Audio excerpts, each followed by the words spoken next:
चलिए एक और बड़ी खबर की ओर रुख कर लेते हैं। देहरादून से ये बड़ी खबर सामने आ रही है। पलायन की रोकथाम के लिए कवायद अब तेज हो गई है। रोकथाम के लिए जिला स्तर पर रणनीति बनेगी। प्रस्ताव देने के लिए जिलाधिकारी को निर्देश भी दिए गए हैं, जहां जिलाधिकारी की अध्यक्षता में समिति गठित होगी जो कि प्रस्तावों का अनुमोदन करेगी। तो पलायन की रोकथाम को लेकर कवायद तेज हो गई है। रोकथाम के लिए कहा जा रहा है कि जिला स्तर पर रणनीति बनेगी और प्रस्ताव देने के लिए जिलाधिकारी को चूंकि निर्देश दिए गए हैं, जिलाधिकारी की अध्यक्षता में एक समिति गठित होगी जो कि प्रस्तावों का अनुमोदन करेगी।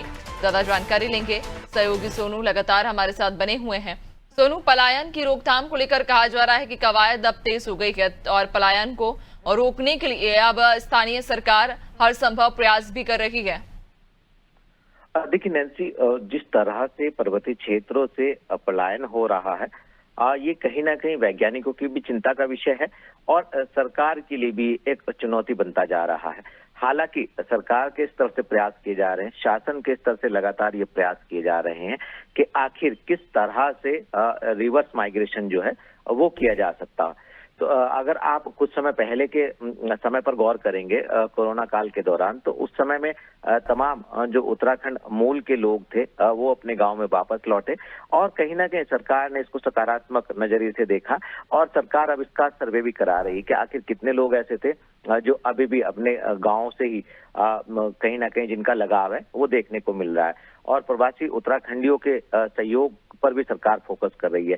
तो एक तरफ तो सरकार रिवर्स माइग्रेशन पर लगातार ध्यान दे रही है, दूसरा जो पलायन हो रहा है इसको कैसे रोका जा सकता है, इसके लिए अभी राज्य स्तर पर, शासन के स्तर पर तो प्रयास किए ही जा रहे हैं, लेकिन अब जिला स्तर पर भी जो कमेटी है, जो प्रस्ताव शासन को भेजे जाएंगे वो इसका अनुमोदन करेगी। तो कहीं ना कहीं अब ग्राउंड जीरो पर भी सरकार ने फोकस करना शुरू कर दिया है। जो जिलाधिकारी हैं वो इसमें अपना सहयोग देंगे और ये सुनिश्चित किया जाएगा कि जो पर्वतीय क्षेत्रों से लगातार पलायन हो रहा है, जो पहाड़ी क्षेत्रों के गांव जो हैं वो खाली हो रहे हैं, तो ऐसे में इनको कैसे फिर से गुलजार किया जा सकता है, कैसे यहाँ लोगों को वापस लाया जा सकता है, कैसे इसकी पलायन की रोकथाम की जा सकती है और कैसे यहाँ पर स्वरोजगार और रोजगार के साधन जो है वो सृजित किए जा सकते हैं, इस दिशा में काम किया जाएगा। और चूंकि अब प्रस्ताव जनपद स्तर से भी आएंगे और जो जनपद स्तर की जो समिति है वो समिति इन प्रस्तावों पर अपना अनुमोदन करेगी।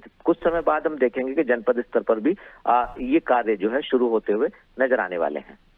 बिल्कुल, यानी कि पलायन की रोकथाम के लिए अब लगातार कवायद तेज की जा रही है और इसको लेकर अब जिला स्तर पर एक रणनीति भी बनाई जाएगी। बहुत शुक्रिया आपका जानकारी साझा करने के लिए। तो आपको बता दें कि देहरादून में अब पलायन को रोकने के लिए कवायद तेज की जा रही है और पलायन को रोकने के लिए, इसकी रोकथाम के लिए जिला स्तर पर एक कमेटी भी और रणनीति भी बनाई जाएगी।